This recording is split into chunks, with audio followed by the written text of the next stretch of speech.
Hi, friends. Sergeant Host Eric here of the Type Police, and I'm here with Lieutenant Anthony, also of the Type Police. Now, before we begin this episode, and obviously I got the perk behind the badge as usual, I wanted to stress that some of you guys have been sending in the letters and emails, the phone calls have been just nonstop about Anthony's personal history.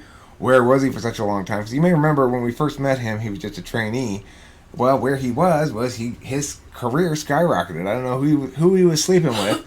But he managed to get himself all the way up to Lieutenant Admiral in the Space Type Police Force in very short order. Now, he decided he wants to return to Earth, I guess because zero gravity started to get wear on you, or what? Your bones started getting brittle, or? My bones were brittle. I thought, I don't know. I think I could give humanity back their time because with these Martians and stuff, it's just they're not as much interested in type. You wouldn't think, right? Or like you would think they would be. Well, but they're really just. I've also heard from your sister that the cold space air gave you allergies. Yeah. I'm allergic to moon dust specifically. Yeah. Okay. Well, anyway, it came back down here for a variety of reasons. Obviously, nobody wants to live in space forever. But unfortunately, Type Police has a different ranking system they have there. He can't be a Lieutenant Admiral in the Type Police because we don't have Lieutenant Admiral. So they just put him as a regular lieutenant. But he gets an extra stipend for his experience in the Space Police Force. So just hopefully that clarifies everything else. And he's pretty popular with the ladies. Right. A lot of the women have called in and written emails, letters saying, is he a bachelor? Anthony, let us know. Right now, answer those questions. Are you available, man, or are you taken? I am available. Ooh, ladies, look at that. With that's the first piece of good news today. The second piece of good news is this theme song right here. Welcome to Type Police. Try as you might, you just can't hide, 'cause you're mistyped. And I've been waiting to pull you over all night. Type Police, Type Police, please pull that guy over. He says he's INTP, but seems extroverted, sensing to me. I think he's ESFP or Type Police. Welcome back to Type Police. I'm drinking in honor of the Super Bowl today. I guess the Rams lost. I didn't even watch the end of it because, damn, that was a boring game. I'm drinking Martinelli's apple juice today in a wine glass to make me feel like I'm drinking alcohol. And I'm assuming Anthony's drinking red grape juice. Yeah. Intergalactic grape. We can't drink on the job, that's why. Yeah. Okay, anyway, so this guy here is named Real World INFJ. Now, this distinguishes him from those who live in fake worlds, so it's easy to tell him apart, I guess. Anyway, let's see what he has to say. I've got some. This is a long video of his, 30 minutes, so I've got some spots time-stamped off, but let's watch the beginning of it first for a little bit. Johnny Fontana, Real World NF Scorpio, back with another video. Today's the day. You've asked for it, and now I'm going to give it to you. Okay, let's put that on the wayside. Here's another critique. One I personally could never get around.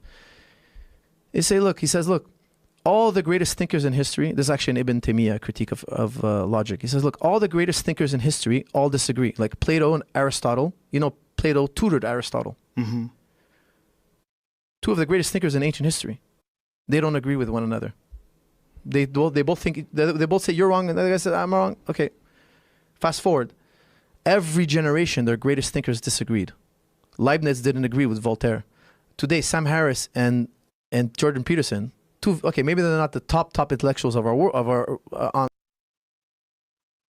right, let me stop it right there at just a minute or so. I just want to respond to this point. So, what apparently Real World INFJ is doing here is trying to make a critique of reason or logic-based frameworks as not meaningful because great thinkers disagree. So how can, if everybody insists they're right, then who's right? Nobody's right. Well, what this guy says, he couldn't get past this critique. He couldn't figure out a way around it. I can tell you a way around it instantly, which is you're ignoring the fact that it's validity that's universal, not truth. So, absolutely, in any given circumstance, individuals are going to disagree because advocacies happen in the real world. When philosophers try to argue about what ultimate truth is ultimately and stuff like that, they run afoul of the reality that there is no such thing. However, all those great thinkers who disagree, all use the same thing to make their arguments about particular policy advocacies or philosophy advocacies or whatever. They all use validity, logical validity. So that is universal, and that is what makes it a preferable metric to evaluate things that are of public concern. It is, in fact, using TI is, in fact, the calculus of things such that they withstand an external metric, not an internal metric. I hate this guy. I don't know who he is, but I've seen him before, and I hate him. Do you know who he is? No, I did watch this episode of the Joe Rogan podcast though, and I couldn't get through the first 15 minutes. He's insufferable. Yeah. You might well say I'm insufferable, and that's fine. I get that. But there's something about him I find absolutely insufferable. Like, Because he's building a frame with which you should, or he feels you should look through at the problem with, or whatever. And it's like, it's not.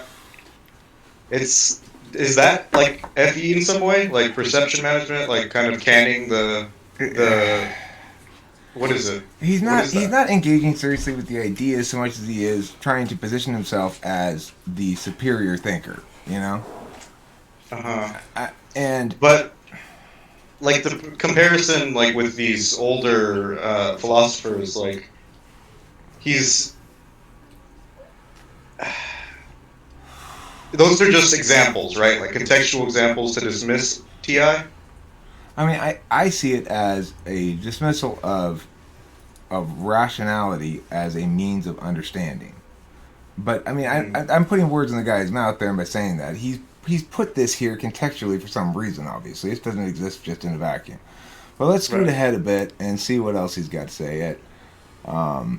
He has a bunch of like disclaimery stuff around 2 minutes and 3 minutes or so. So I think let's start around 4 minutes at the next little clip he shows, actually, before we start getting into him personally.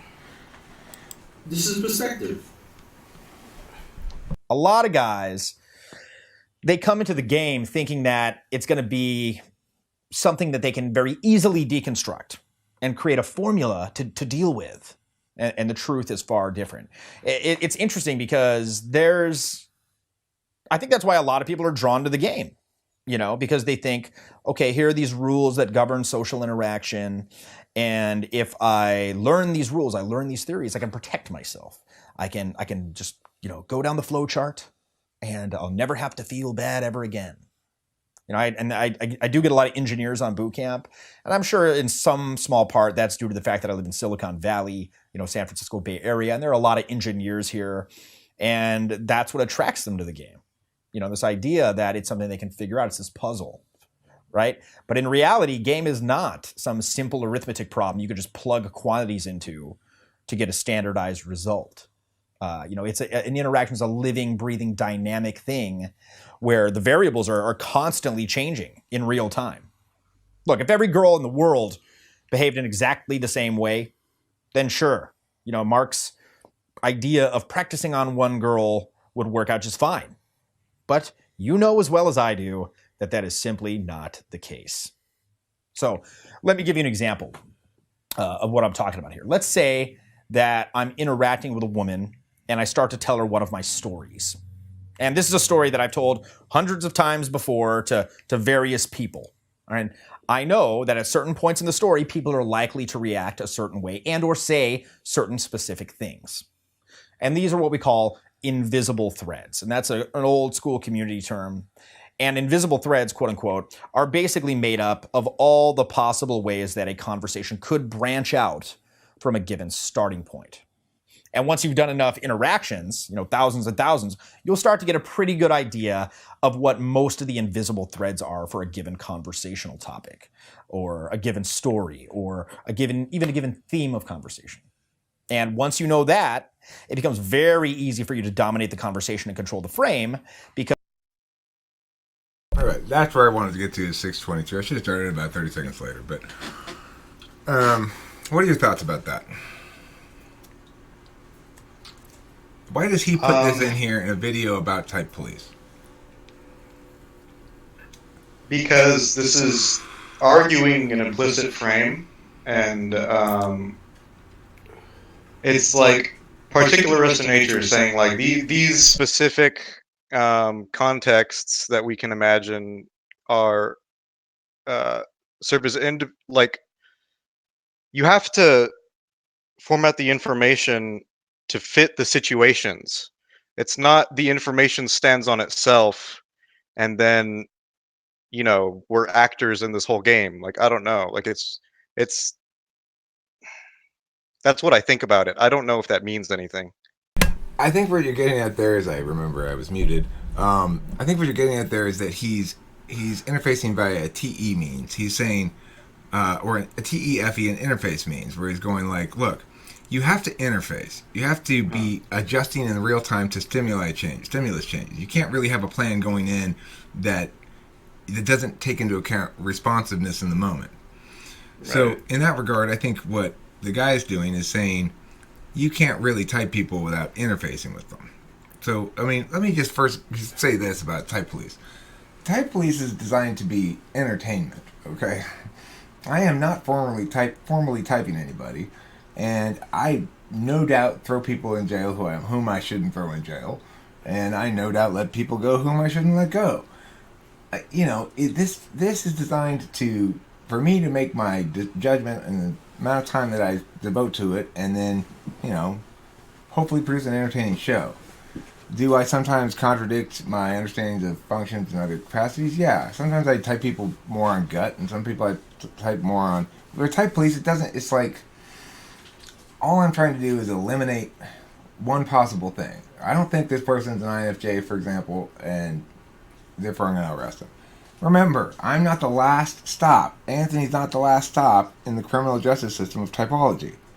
These people will have their day in court. And if, in fact, it was a wrongful arrest and it was malicious, well, then both Anthony and I do run the risk of losing our qualified immunity. Of course, we'll never lose our absolute immunity, so it's kind of a moot point, but nevertheless, I think you get what I'm getting at here. So one thing that's interesting about this fellow, I don't know if he mentions it after this or before this, but he's an ex-cop. He used to be a cop. So let's proceed forward to about...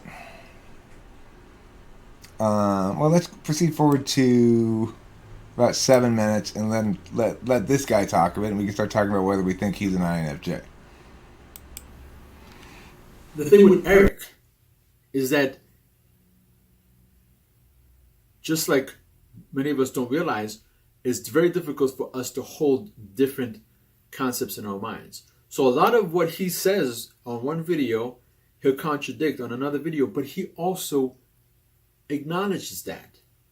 You see what I'm saying to you? So he'll say that, hey, like, I'm wrong here. Like, INFJs are this. And he'll go through an entire lecture of who INFJs are. But then he'll come and while he's typing someone on his type police, he'll say, oh, well, no, this is not this. But I'm like, well, like you just said that INFJs can do this to this, but then you're just limited to your own 5-minute video of that particular type. So again, like what I'm doing is that I'm acknowledging what he does, saying that he has even acknowledged himself. So I can't be mad at the guy. You see what I'm saying to you? I can't be mad at the guy. And not only that, and what bothers me, which is weird, is because it's like we're all functional. Like we're all like living. And that's why sometimes like I feel that the internet dumbs people down, because it's like, oh, well, INFJs, they can't do this or they can't do that. But then it's like, if the information is there, if I can go back to your library and research and pick up on some of the things that you said, I know where you're coming from. Like, you know what I'm saying to you? Like, I get it. Like, I So, Bertrand Russell said it. All right, let's pause at 8:41 here when this douchebag comes on again.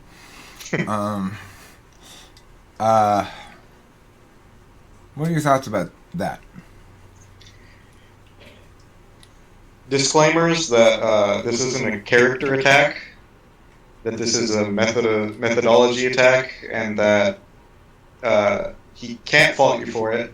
And then, but then again, like he's also taking the type police like seriously in a way, saying that like you're being conclusive with making these videos, but like it's supposed to be musing about a person's type and like using what is self-evident in the videos. Like it's not. It's like you said in that it's not final, but it's the musing that's the entertainment. Right. He's missing the point. Yeah, it makes it, the concept of the show is such that I'm not interacting with these people. I'm judging them on what they've made already. And it's true, obviously, I'd be more effective in typing them if I interacted with them, but it's much less entertaining as a show, apparently, because I've done plenty of that. I made plenty of such videos, and they don't do as well as Type Police, and I can kind of see why. Type Police has a NI resonance to it as a concept that just talking about functions doesn't, you know? So. Right. Alright, so let's let this douchebag go for a little bit. I want to respond to what he says here, too. Beautifully. He said, look, at first in his career, Bertrand Russell is a very he's a great thinker. He said, look, mathematics is the thing we're most sure of. By the end of his career, he was like, guys, I'm not even sure about math anymore. Why? He's like, I think math is just another way of saying a four-legged animal is an animal. But you said that when you said... So he's arguing here from tautology, okay? He's saying, look, all logic is fundamentally tautological because the meaning of the thing that you are deducing out is contained within the definitions of the words that you are deducing it from. Well, okay, but what you're ignoring there is that conditionality is an effective engine of things. The reason you can be on Joe Rogan, we can all watch you, is because of conditionality. It does work, as a matter of fact, conditional logic, to create the internet, for example. Without conditional logic, no internet. So you're wrong about that.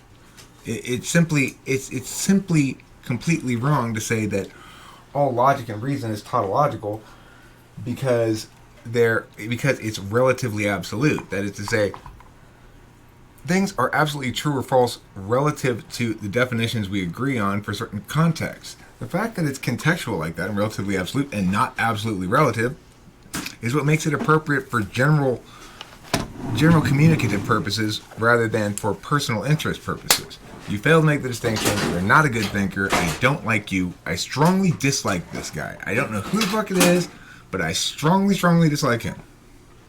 Right. And it's like kind of the postmodern like frame, right? That's like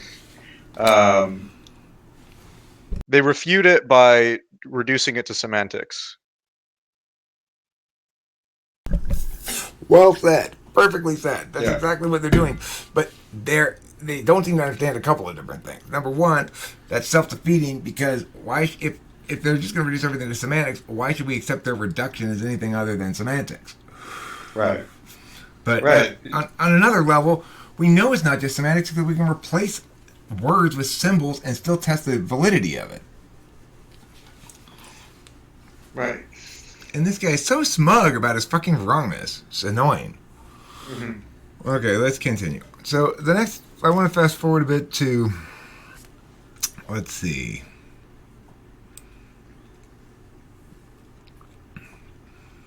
Let's go to about 15 minutes here and try it from there.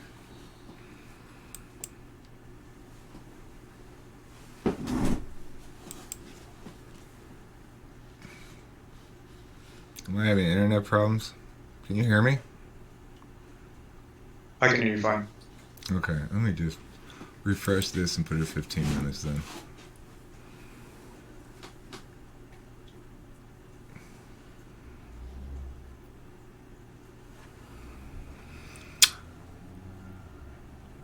York. There's something too. I grew up around a lot of aggressive people, but yet I was shy. I'm introvert. Right? I don't like going to big party. I don't like being. That's why I didn't like really being a cop because too many people were just high strung and A-type personalities, and I couldn't deal with all the activities that they enjoyed doing. But yet, I had to perform the job, right? Because I wanted to help people. That's what I wanted to do. But I realized, like helping people there are two different types of helping people, and it also depends on where you are and who you work for. Some police departments prefer the more going out and get them because of the type of police department and the type of crime, and the other better neighborhoods, they just want you to patrol, right, and become a citizen, a citizen's angel, right, rather than going out there and patting people down at corner stores and so forth, because it's not a good look for the community and so forth, because it has a lot to do with taxes and all that. So there's a lot of perception that has a lot when it comes to ordinances and so forth and so on. But then again, you, as an INFJ, for me, I start to read these bigger pictures and understand these things, and I'll say, okay, now these are how things are connected and how people and why this. But because of my poor logic, I don't see it right then and there. It's not until afterwards, and I'm like, that's how all of these things work. And that's why, because again, I have to be introduced to something else, and I start connecting. This is what connecting with that. This, that, and third, this, that, and third. So people say, oh, well, this on experience of this. Well, guess what? If you are in an environment where you have to use SI, you have to use it, because as an SI. All right, let me stop at 16:30. So, I normally don't think of INFJs as having trouble with logic. I think of them as using it in a third slot way, which can be very effective for their own purposes, and it's kind of a spoiled use of it. You know, it's like you don't really use it to help other people, you use it to get your own outcomes with. But I don't think INFJ TI is weak any more than my FE is weak. It's not great, but it's pretty effective, obviously, you know. It's not weak, it's just slower. Right. That's exactly right. And that's the thing about my FE. I often think it's late. I've already made the FE mistake, and then I go, oops. You know, but fortunately for INFJs, TI is not part of an interface situation, so it doesn't have that quality really. You can always withdraw and do the TI later, or do it at your own pace. And when you come up with the answer and deliver it in the interface, the interface doesn't know that you were pulled back and deliberating there. You know what I'm saying? Right. So that doesn't sound like an INFJ, his own assessment of his own logic, really. So you think it's fourth slot TI? Yeah, I'm pretty convinced he's an FV Dom. He seems like an FV Dom. But I mean, I give him some more time. I'm not absolutely convinced. But the other thing is, as we proceed forward and hear more, and I went through this before we started. There comes a section at the end where he starts talking about basically how much stuff he does, and that sounds like third slot SE to me, validating himself, you know, justifying his own fuck yeah with achieving third slot SE. So I mean, I'm leaning ENFJ, but let's fast forward to 24 minutes and then watch like the last 6 minutes. We'll stop a couple times during that 6 minutes or so.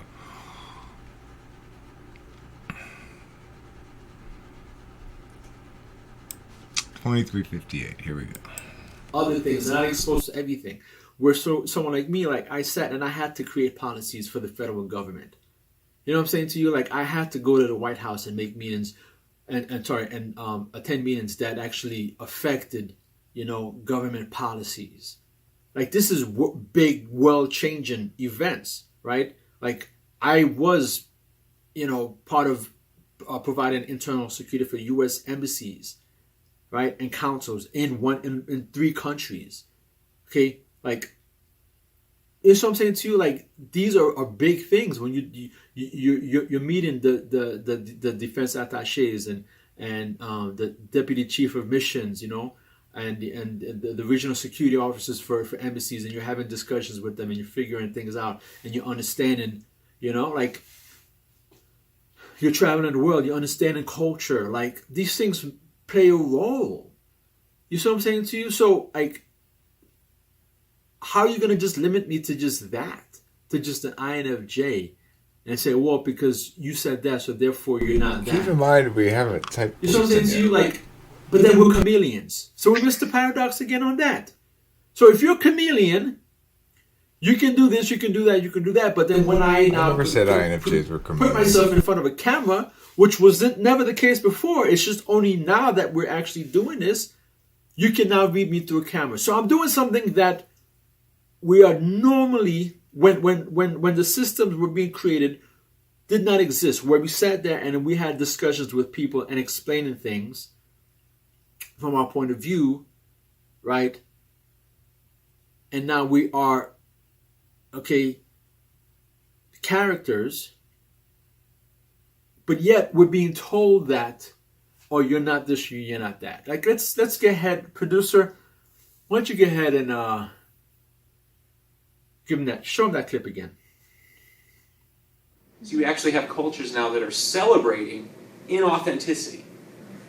Inauthenticity to the degree of, hey, you're really good at faking that. Now you take somebody like me, right, who's a freak by nature, you know what I mean? I'm just different, right? You take me, you put me in a system like that. Either. What am I supposed to do? Right? Because to be myself is to actually be counter to a system that's rewarding. And every time we walk into a situation, we have to encounter, in essence, a lesser version of what we're capable of.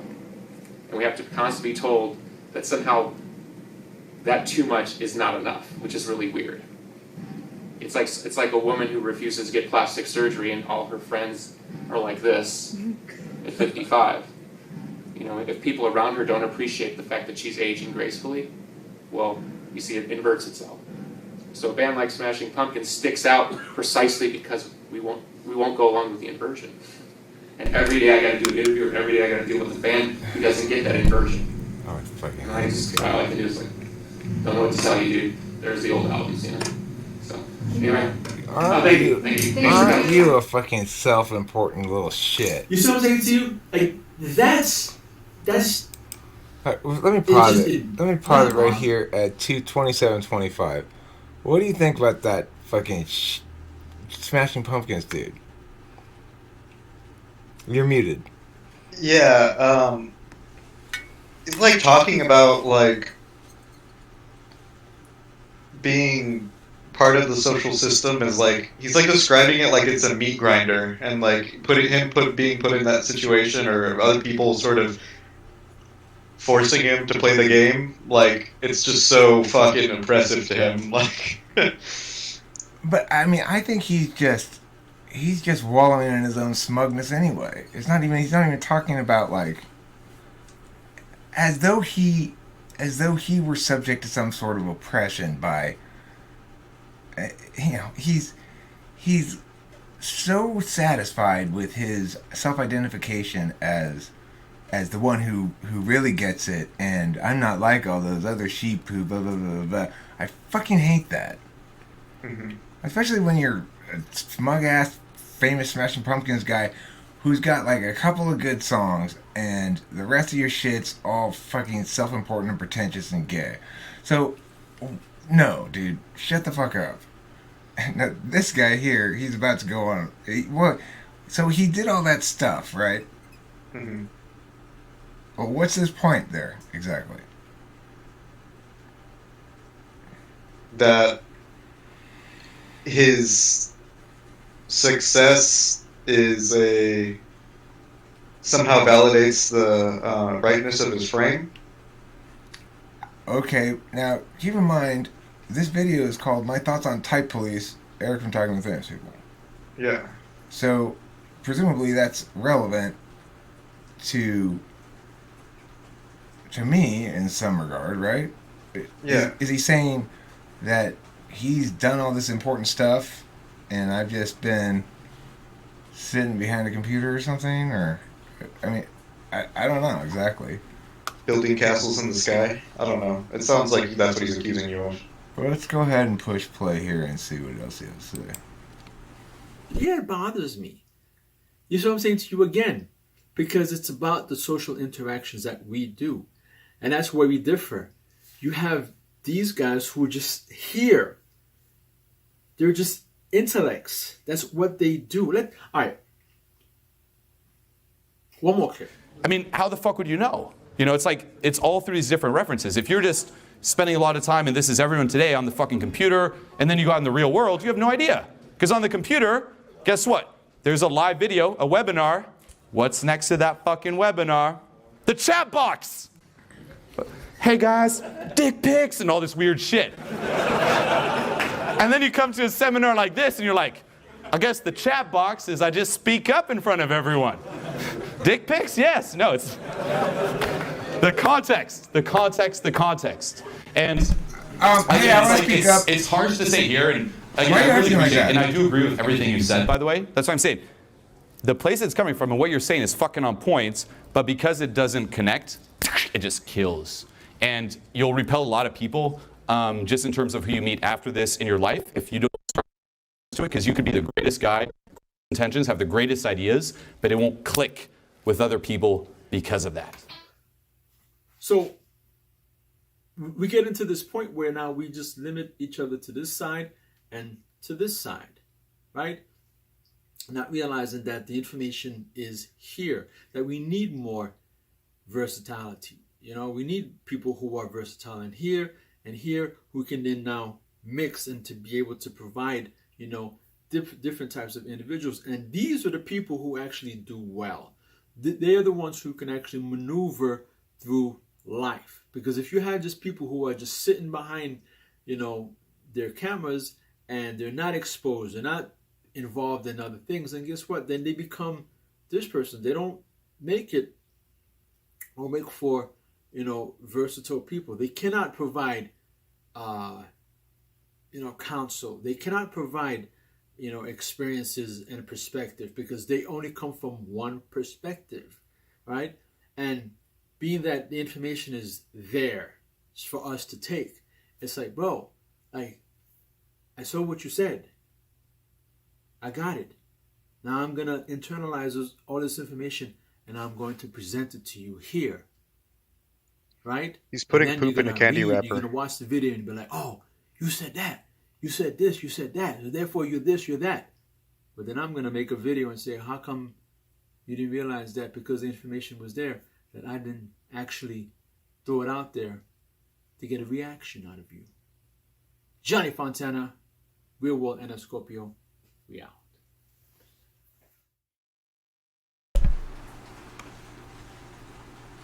Oh, okay. Well, I mean, I agree with you completely, and it's well said. But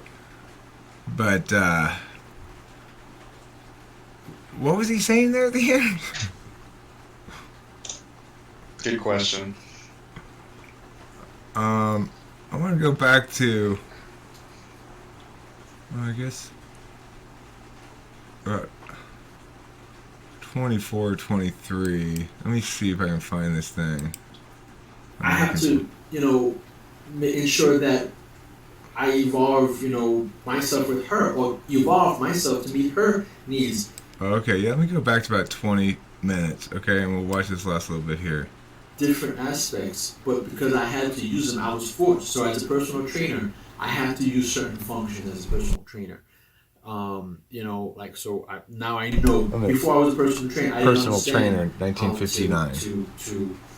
To lift weights or whatever. So now, if you look at me here, and then you look at me here, it's because of me learning and getting guidance through other personal trainers, other sensors who are really into that stuff. So for me, I go through periods where, like right now, you can see my face is, you know, because I have a lot of water weight, but I've learned it's because of I'm not drinking enough water and I have a lot of sodium, and that's what it does to my body. So you become more self-aware.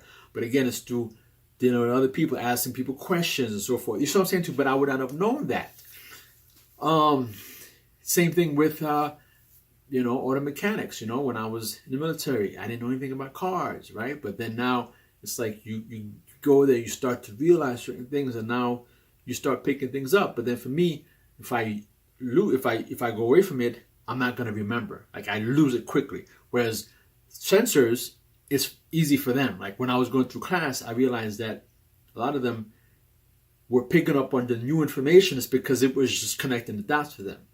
Whereas for me, I was sitting there, I was like, do you realize that I've never been, in my mind, now this is what I'm thinking, I was like, do you realize that I'm not a sensor type, that I'm not a mechanic, but yet you guys are interacting with each other and talking about 57 Chevys and this, that, and third, and you're not really relating to me, and you're not really understanding that I learn differently, whereas we spend, 3 weeks, on PowerPoint by death, and then we only spend 1 day actually working hands-on with the vehicle, and these individuals are able to get it and connect the dots, where I'm here struggling to figure out how does the radiator work in the AC system, and like how does it go, and I'm failing a test, and because I just can't get it. You know what I'm saying to you? Like, and I'm figuring out, and that's when I'm like, oh, okay, that's why such and such does this, and such and such does this and that. And I realized how, in that class, like where you had people who were more aggressive, they were leaders, but they didn't know how to really deal with the people. Like they didn't have the patience. So people would come to me and say, hey, we have a problem. The leader, he's doing this, that, and third. And I would have to go and talk to the leaders. Hey, I know you guys are leaders. I'm not the leader, but I'm just giving you a heads up. You may want to take your approach, such and such, because I'm sitting in the back and I'm watching all of this and I'm seeing how everything goes. So again, and then we missed a paradox because people were sitting here and saying, oh, but he's actually, recalling everything. So therefore he's using this and that. Okay, but at the end of the day, how much experience do you have? Like I'm telling you that I've lived in 7 different countries, right? I'm going to be moving again, and I'm giving all these experiences to my children. I don't know what they are. So I have to be an intuitive type, and therefore I have to limit myself to my stack. But then I have children. My children, my daughter can be a this, or my son can be a that. Because like my daughter, she's good with dancing. She likes dancing. But my son, he's into music. He has good rhythm now. So he loves, music. So now I have to now limit myself to only me. And my wife now, she's the ESTP. She's very outgoing. Whatever. So I have to, ensure that I evolve, myself with her, or evolve myself to meet her needs. So then I.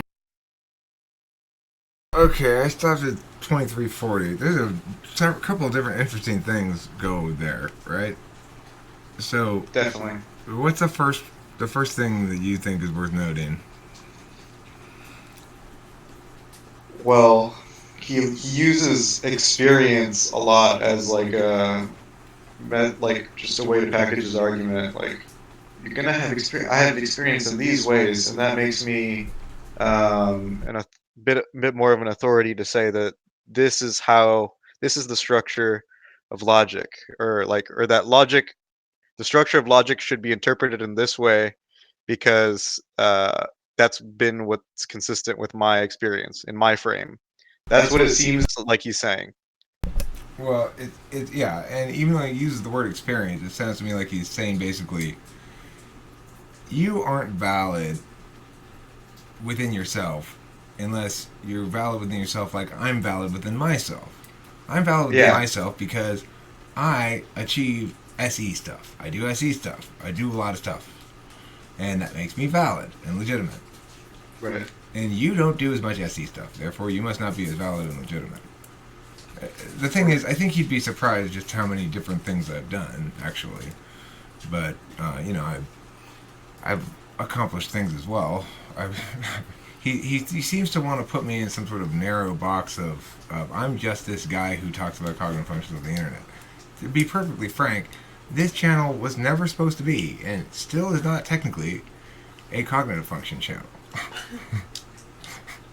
This channel started off with basically me doing humor videos, philosophy videos, and uploading my music. I've got several hundred songs uploaded. I've got a novel I've written that I'm currently reading on the channel.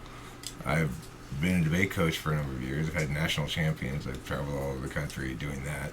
I've traveled all over the world, too. I've been to Russia. I've been to Austria. I've been to various places. I don't think that stuff's very relevant personally. I don't think that makes me any more or less legitimate. I'd like to think that in any given instance, I'm as legitimate as what I'm saying is. This guy would say, no, you have to interface. You have to be concerned about how other people are going to take it and how it's going to, whether they're going to benefit from it, whether they're going to feel like you're catering to them or something, I guess. It's not like your work like refutes that though. Like you understand that, and like you, I mean, that's why you make videos about all the different types and stuff. Is that there's a communicability that you can use to sort of parse out these concepts, but like. And he does make that disclaimer in the beginning, sort of. He's like, well, you know, Eric acknowledges Yamya, but he kind of gets it wrong. He's saying like I'm contradicting myself left and right.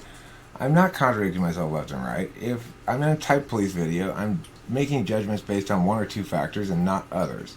Some of those factors are not mutually exclusive, but maybe alternatives, you know?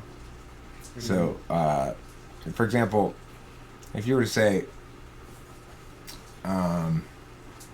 INFJs all wear a hat, and it's either one of these hats or a woolen cap.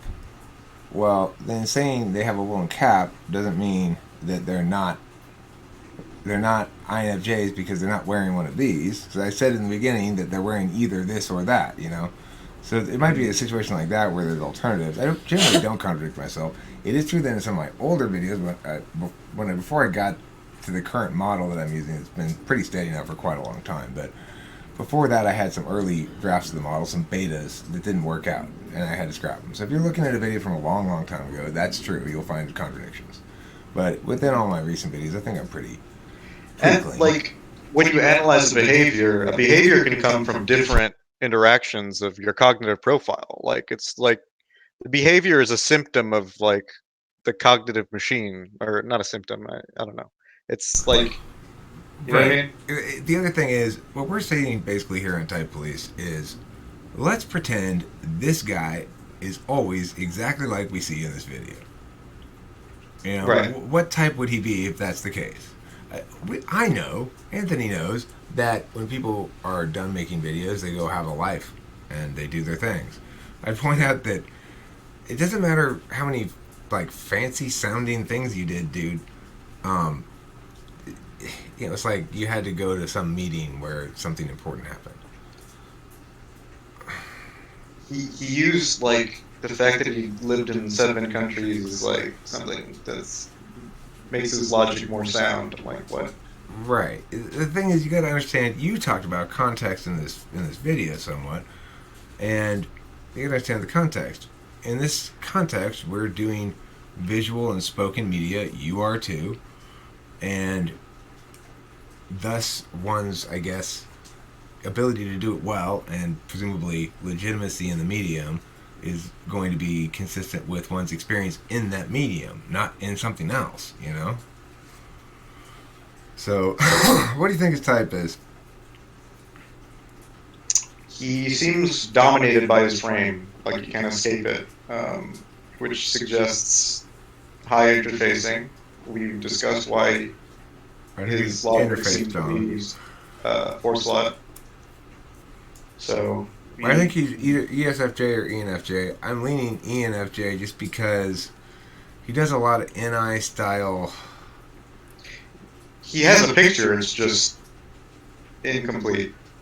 It's one of those kind of, look, we just need the core of these truths because I'm an ENFJ, and you don't need to examine them very closely because it's all about what we're going to do with them. But I would like to examine. That's the problem. You keep trying to examine. Stop it. Trust me, I've done this and this and this and this before. Mm-hmm. Yep. Okay, so Mr. Real World INFJ, I think you need to change that first letter to an E because you, that's right, you know where you're going. You're going to the slammer. Here we go. Very slowly, as usual. It takes a while to walk. Bunch of cuts. I bet it's gonna go again. Yeah. second layer of doors. We want to make sure he doesn't get out. Okay, so as a former cop, you're probably familiar with jail, and I'm sure you'll have a fine time in there. Don't let the inmates know that you're a former cop, though. Oh no, actually it's okay. You're not a former type police cop, so they don't care. Alright, let's play the theme song and say adios, amigos, from Type Police. Try as you might, you just can't hide, 'cause you're mistyped.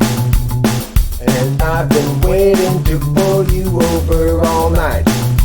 Type Police, Type Police, please pull that guy over.